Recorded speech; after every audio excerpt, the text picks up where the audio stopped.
Number 5. Oarfish. Coming in at the number 5 spot is this terrifying 16-foot long monstrosity hauled out of the ocean by Chilean fishermen, shocking those who learned, like me, that fish can be 5 meters long sometimes. The clip was posted to TikTok, where it went viral almost immediately, sweeping up 10 million views pretty quickly. Most people worried this fish might be a bringer of bad times, and there might be an inkling of truth to that. This fish, called an oarfish, is thought in some cultures to be an omen of impending bad fortune. I mean, I understand it completely. If I picked this thing out of the water, I would not think that I had been blessed by good fortune. In Japanese folklore, this fish is sometimes referred to as Ryogo no Tsukai, translating to the messenger from the sea god's palace, and I'm sure I butchered that pronunciation, I'm so very sorry. It's linked to the legend of Namazu, a giant sea snake which caused earthquakes whenever it would rise. Oarfish live deep in the depths of the sea. And some scientists theorize that they only ever rise nearer to surface level whenever there's a disturbance in the tectonic plates, which would definitely make this fish a bad omen and a bringer of earthquakes. Now, the actual oarfish, once you get aside all the legend, terrifying as it might look, is a bit of a gentle giant. It's the largest bony fish in the world, and it isn't much of a predator, preferring to swim around just hoovering up plankton. They barely even have teeth, to be honest, and they don't really pose a threat to humans. Unless you consider scaring the heck out of you a threat. You want to watch more scary sea creature videos? Well, I got great news for you because we have loads upon loads on the channel. Number 4. Green-eyed shark. Now, if the ocean is where all the scariest stuff in the world is hiding, that goes triple for any body of water around Australia, which is home to some of the actual most terrifying entities ever to walk the planet, and swim the planet, and fly the planet. It's where they send the animals that are too hardcore for the rest of the world. An Australian angler, Trapman Bermagee, pulled out this disgusting wretch of a fish, some 2,000 feet beneath the sea. He captioned it, "The face of a deep-sea rough-skinned shark." Now, a little bit of a fake Australian accent there, I can't help it. Unsurprisingly, most commenters wanted to point out how disgusting the thing was, which is very similar to what I'm doing now. Now, usually I'm a sucker for green eyes, but not on this leathery little monster. This thing looks like a baseball glove that came to life. I'm not having it. There's actually a lot of debate as to what this little thing is. Some commenters had suggested that it was a cookie cutter shark, which might sound adorable when you hear that. That sounds pretty cute, but I promise you it is not cute at all. A cookie cutter shark is named that because of its jagged mouth, which leaves cookie cutter-like imprints on its victims, just like big holes in anything that it's biting at. However, the fisherman pointed out this wasn't a cookie cutter shark. A cookie cutter shark looks absolutely vile, but in a very different way. A cookie cutter shark looks more like a mole rat that was left in the sun for a few weeks, whereas this thing looks like it was grilled before ever being born. Now, another commenter suggested that this shark could be something called an endeavor spur dog shark, which is a mouthful and a half. Now, whatever the creature is, it goes without saying, I want very little to do with this shark. Number 3. Long-nosed chimera. You wouldn't really expect anything horrifying to exist in Newfoundland. It's a very pleasant place. You think it's mostly just chips and Jig's dinner all the way down. Well, for Gary Goodyear, a fisherman out of Templeman, Newfoundland, he pulled this long-nosed chimera out of the water and gave himself quite the shock. His nets went some 2,000 feet down into the water, where he unearthed this long-beaked mystery fish. When he pulled it up, the crew could not believe what they had seen. It was not at all what they were expecting. I have to include this quote from one of the articles because it's too newfie not to include. Goodyear said, "We're hauling away and by I seen this coming around the roller. I said, good God, what in the heck is that?"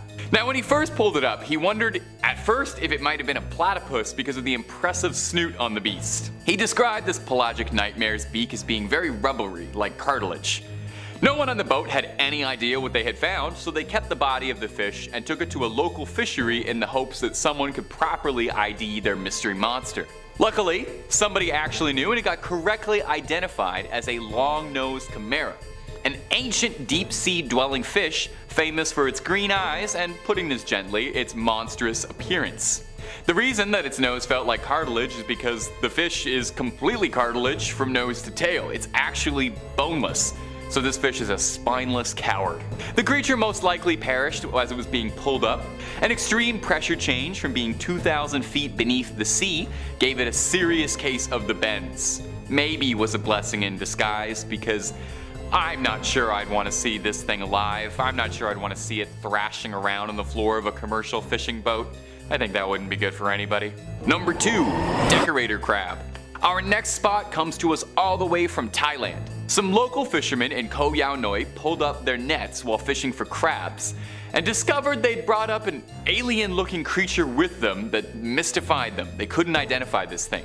Take a look at this creepy little crawly. Kinda looks like a spider that's got a good fashion sense, got really into accessorizing. But it almost kinda looks like it shouldn't be moving at all. Like it's just some garbage that got cursed into being alive, or maybe some seaweed that developed sentience. The fishermen were understandably pretty puzzled by this thing, so they decided to post a video of the then unidentified critter, hoping to get some answers, and for once, the internet was actually helpful. The creature was correctly identified as a decorator crab, which is not something I'd heard of before this video, but I am so glad I learned about it, and I am even happier that I can pass it on to you.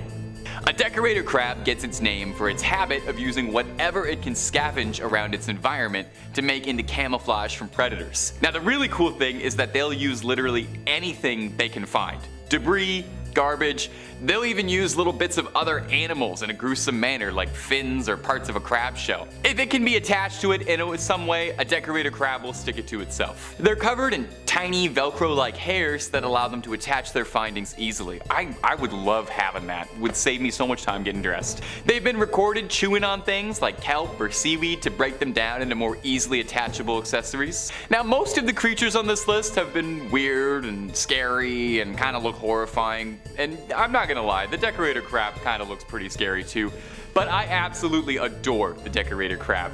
It is showing up every other creature in the ocean when it comes to outfits. I love the garbage costume. It's given camp in a very good way. This thing is like a crab Lady Gaga, and I love it. Number 1, Ghost Shark. Roman Fedortsov routinely entertains his 600,000 Instagram followers with pictures of all the strange creatures he fishes up while sailing around Murmansk, a port city in Russia. His Instagram is a treasure trove of scary undersea finds, and I absolutely recommend that you toss him a follow if you're into this sort of thing, as he's kind of the head honcho for it. This video could easily just have been 5 things that he fished out himself. Nobody is pulling out weird things the way Roman is. But with so many to choose from, I had a tough time, but I landed on this here fish, sometimes called Frankenstein's fish, due to the stitches all over its body looking like it's been sewn together from the bodies of several other fishes. It's also been referred to as a ratfish, a ghost shark, a spookfish, but officially they're known as ghost chimeras. I like that it's got nothing but scary nicknames. These things are bad news from teeth to tail.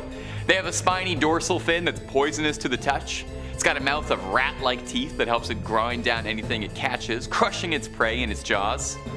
Usually goes after things like crabs or prawns, so the rat teeth help pulverize the shells. These little things also have an inherent ability to detect the electric fields produced by other creatures, and I wish I knew even the littlest bit about biology because this fish sounds like it's magic. Fish also sounds overpowered, not gonna lie.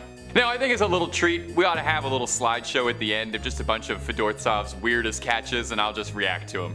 Ready? Okay, here we go, lightning round. Who would make this? Why would a creature evolve like this? I guarantee you this thing looks cuter as sashimi. That is a face not even Mother Nature could love, if that even is a face. You know what, this one I'm actually kind of coming around to. I wouldn't touch it, I wouldn't order it, but I kind of like it. Number 5 on this list is the Tiger Shark Detective. I've named this the Tiger Shark Detective because the catching of this shark actually played a crucial role in a murder mystery. It all started when 2 fishermen back in 1935 caught a tiger shark off the coast of Australia. They brought the shark back to shore and donated it to an aquarium. This shark was in the local news at this point and had quite the name for itself. A week into it being at this aquarium during a live feeding where there was actual literal onlookers watching, this shark coughed up what looked to be a human arm. The police obviously got involved at this point and had to do some investigating to see how it got there. They determined through a series of tests that the arm had not been bitten off by the shark, but that it had been chopped off by something else and that the shark had swallowed it whole. The story would have been over, but the arm had something on it that distinguished it from other arms. It had a tattoo. This was a rare tattoo, and back then tattoos themselves were pretty rare altogether. Investigators soon realized that it was the same tattoo that a former police informant had on his arm,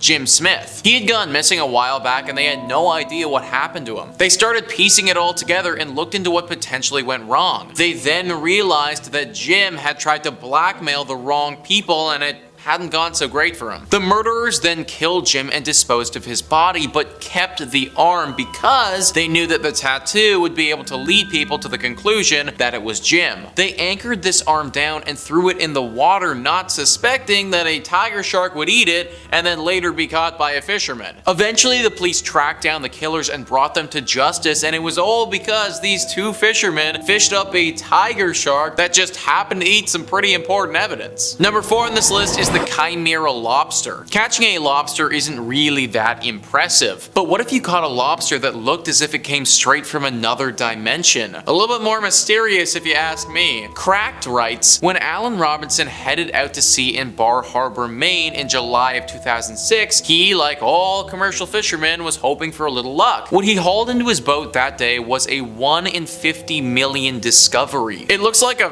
fish torture delicacy, but it's actually a natural phenomenon. Well, if you consider something that happens practically never a natural phenomenon. A chimera occurs when two zygotes with different cells, and sometimes from different species, combine together to form a single creature or person. Yeah, there have been human chimeras who are the genetic equivalent of having non-identical twins in one body. Unfortunately, the human versions are far less dramatic looking than what you might expect based on the lobster. We're talking legendary Pokemon levels of rare here, guys. Like, this lobster is something seriously special. And just look at that thing. It's split directly down the middle. One half looks cooked and ready to serve, and the other half looks like a regular everyday lobster. This is just one way that this phenomenon can appear. There have been reports where lobsters can come out as blue before, or even harlequin. It's a very mysterious event when it happens, and one of the rarest on the entire planet. Number 3 on this list is the one-eyed shark. So before we even get into this entry, let's pull up a picture of what I'm talking about so you guys can see. This is the shark that I'm talking about, and it looks pretty fake, right? Well, that's exactly what the internet came out and said, but it turns out that this one-eyed freak of a shark thing might actually be legit. Let's pull up a few of the later shots of this shark and see how you guys feel now. Cracked talks about these other pictures and says, in these later shots, some time has passed and the creature is noticeably a little worse for wear in comparison to the originals. The gentleman in the pictures above is Dr. Philippe Galvin, one of Mexico's most renowned shark researchers. While it was reported by Pisces Fleet that Dr. Galvin had seen, studied, and produced an initial paper on this otherworldly animal and was awaiting review and publication, skeptics still voiced their disdain, complaining now that the shark had to be a creation of special effects artists and that it didn't have gill slits. But the skeptics were soon put to bed because apparently when a pregnant bull shark was recently caught by a commercial fisherman in the Sea of Cortez, the albino cyclops shark was one of the unborn fetuses found inside. Pretty crazy stuff if you ask me, guys. Also kind of creepy that the one-eyed shark is just an unborn fetus. I guess nature really do just be like that sometimes. Number 2 on this list is a skull. Finding body parts in the ocean, or actually anywhere in the world, has got to be pretty jarring. I'd imagine that probably the most jarring of those body parts, though, would be a human skull. Reeling that up on your fishing line when you're expecting to catch some rainbow trout has got to be quite the shock. Well, this case is actually way worse than that. Imagine going fishing up a human skull, and then having that human skull literally be the skull of one of your former best friends. Yeah, that's right, guys. What I just described there is exactly what went down to Barry Hunter in 2007. He found the skull of Brian Allison, someone who had gone missing several years prior and someone who Barry would often go drinking with. The commercial trawler, the Jan Denise II, was found at the bottom of the ocean several years prior. Brian Allison was on that boat, and it was assumed that he perished when the ship went down, but his body, it was never recovered. His family, ever since that ship had gone down, were truly in a horrible place mentally. They inherently understood that Brian had most likely died at the bottom of the ocean, but without ever receiving confirmation, it truly left them in this horrible gray area that they could never escape. This finding from Barry finally gave them the closure that they needed to move on with their lives. Still, it must have been absolutely horrifying for Barry, who actually found the thing and then later realized who it was. And finally, number 1 on this list is the ghost ship.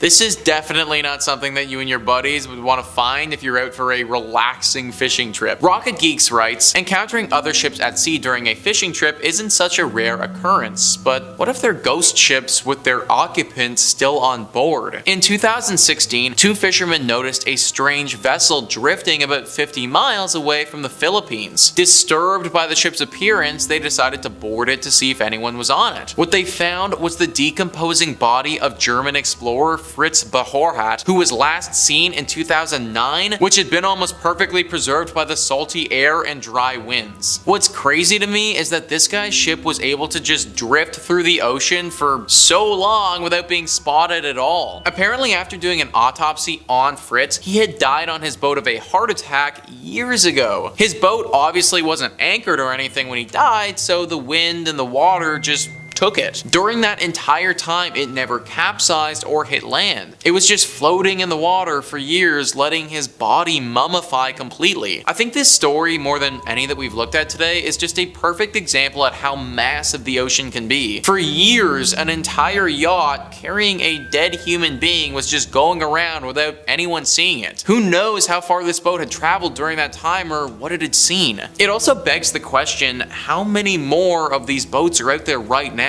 just floating around? The ocean is a scary and massive place, guys. These are just a few of the mysteries we've found in it, but I guarantee there are plenty more. Number 5, wolverine fish. Hugh Jackman, if you're watching this and you like scary stuff, this first one's for you, my dude. In 2021, there were more than 200 new species of just freshwater fish discovered alone. Just freshwater. Hopefully Ancistrus wolverine.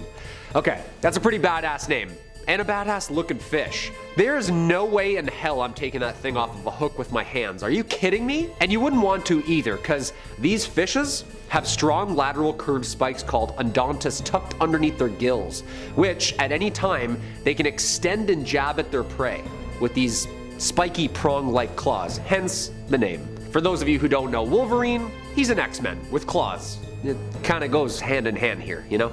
The wolverine fish is actually a catfish, however, that grows up to only about 6 or 7 inches long. They get their name from both the barbed razor-sharp prongs associated with them and the temper and aggression inside of them. Yeah, so like full-blown Wolverine-style anger. Luckily for us, they live in between rocks found so far in the Brazilian river of Rio Xingu in the lower Amazon that I don't think you're gonna swim into any one of these soon. I feel like that's where the scariest fish are, the Amazon. Also, kind of confusing biologists, so many species and names alike but not alike. Catfish, wolf fish, half wolf, half man, X-Men fish. Like every day there's a new fish. Wolverine fish are only herbivores and graze on algae and detritus tucked away deep under rocks, so the likelihood of you just like stepping on one of these are pretty low. Might scare you away from their home, but they won't eat you. Just don't go flipping over any rocks and reaching underneath murky water in the Amazon. That's all I can say for this one. Number 4, alien fish? Well, one magnificent alien fish, Advena magnifica, which translates to magnificent alien, hence the name. No, it's not from outer space or anything, don't panic. Technically, it's not even a fish. This sea sponge literally gets its name because it just looks like E.T. Hey, I didn't name it, they did. To be fair, it does look like E.T. the alien, come on. The long neck, the huge head, the big eyes, it's literally perfect. This year, a new sea sponge was discovered officially. Well, plucked back in 2017, but they're sure now that it's a completely new species. Over 6,000 feet deep in the Pacific Ocean, research team from the Smithsonian National Museum of Natural History came upon a mesmerizing seascape. Dr. Chris Ma of the team dubbed the scene, quote, a forest of the weird. The sea sponge rises up from the seafloor to look exactly onto the direction of the current, mouth open, hoping to swallow up some bacteria to eat. That's sick, just an alien sponge sticking their ET heads out, catching the breeze, hoping for some fast food. Doesn't sound like a bad gig. The 2 holes of the sponge that give it its signature ET eyes appearance are clearly visible on the outside of its head.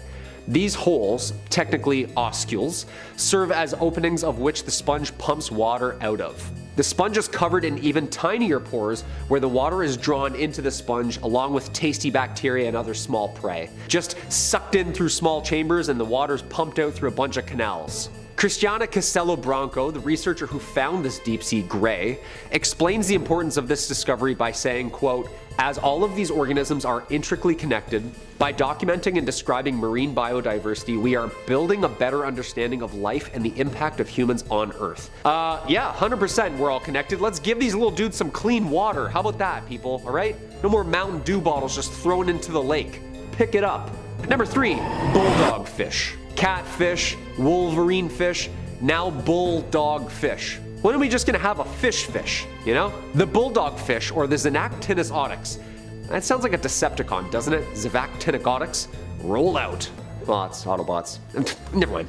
This thing can truly teach a new dog some old tricks. Like 90 million years old tricks, because our newest discovery is actually a really, really old one. Extinct, thankfully. You wouldn't want to haul this thing up in your net. The Dino of the Week blog states that some of the longest bulldog fish ever may have once even measured up to 6 meters long. Yeah, that's like a regular sized shark. The bulldog fish fossils may be quite valuable as well. A fully intact, complete framed specimen sold for about $110,000 at Sotheby's auction house. Is this the reason fish and chips are so expensive nowadays? Like, what's going on here? This scary dude roamed the warm, shallow waters of the Western Interior Seaway that split America in 2 halves during the Upper Cretaceous period. Distinguished by their heavy, bony skull and armed to the tooth with teeth like a nightmare, last year, Andy Moore, a local fisherman, made a discovery while taking part in a fishing competition in Nebraska. When he brought his kayak over to free his line, he first thought that it was a skeleton of something that had recently died, so he just returned back to his tournament. He contacted the sheriff's department after the tournament, worried, and they got back to him saying it was his lucky day. Dude, imagine just reeling in a 90 million year old fish during a fishing tournament. Like, I hope he won. That's definitely first place, isn't it? Oh, Andy? Oh yeah, caught a 90 millioner, yeah. Number 2, the barrel-eye fish. Tubular eyes, bro. No, seriously, your tubular eyes actually are very rare and also significantly puzzling. Say hello to the barrel-eye fish, or the Macropina microstoma from the Opisthoproctus species, meaning backwards in Greek, to signify their uniquely designed flipped-up eyes luminously inside, alive in their head, or backwards. Generally directed upwards and back to detect the silhouettes of both predator and prey, although they can move their eyes back to forward. Basically, they have a sunroof above their head that they can look up from inside their own head. Hey, that's pretty tubular, bruh. They can be found deep in tropical waters in the twilight zone, between 600 and 800 meters down. There are fish that gaze upwards through their transparent heads with eyes like mesmerizing emerald orbs. These domes are huge spherical lenses that sit on a pair of long silvery eye tubes, hence its common name. The barrel-eye fish has a green tint over their eyes, which even acts as kind of like a sunglasses to help them track down prey in any sort of lighting. There is literally nowhere to hide, even for a bioluminescent fish. Barrel eyes are one step ahead the entire time. After years of only seeing dead, net-caught specimens, in 2021, Bruce Robinson with the Monterey Bay Aquarium Research Institute in California and their high-def cameras finally got a pretty good look at these dudes using remotely operated vehicles. Dude, these are apparently really rare. Side note, is this how fish are evolving? Like their heads are becoming see-through all of a sudden? Because this is terrifying. Like, imagine a shark with a sunroof. Number 1, the snapping shrimp.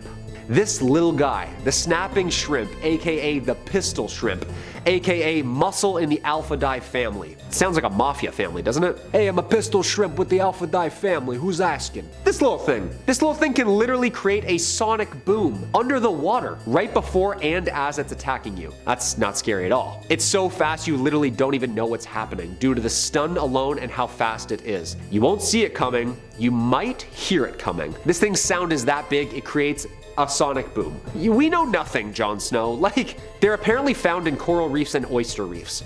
These pistol shrimp hit their prey at over 100 kilometers per hour. In doing so, a large air bubble is created, and because this Mike Tyson shrimp is so quick with the jab, the following pop is around 200 decibels. It has a punching hand and a claw hand, like a jab and a cross. The sound stuns their prey first and resembles sticks breaking or cracking of a knuckle under the water. But don't panic, not in any lakes or freshwater, they live in tropical seas. They're usually muddy green or orange in color, usually only about that big. Scientists found that actual light is produced when the bubble pops due to the high temperature and pressure under the water. They're the only ones so far that can do this. I mean, this is pretty sick. And also pretty terrifying. The knowledge that fish are starting to learn how to flashbang other fish like they're clearing a room in Call of Duty. Dude, that's where I draw the line. I'm not going swimming anymore at all.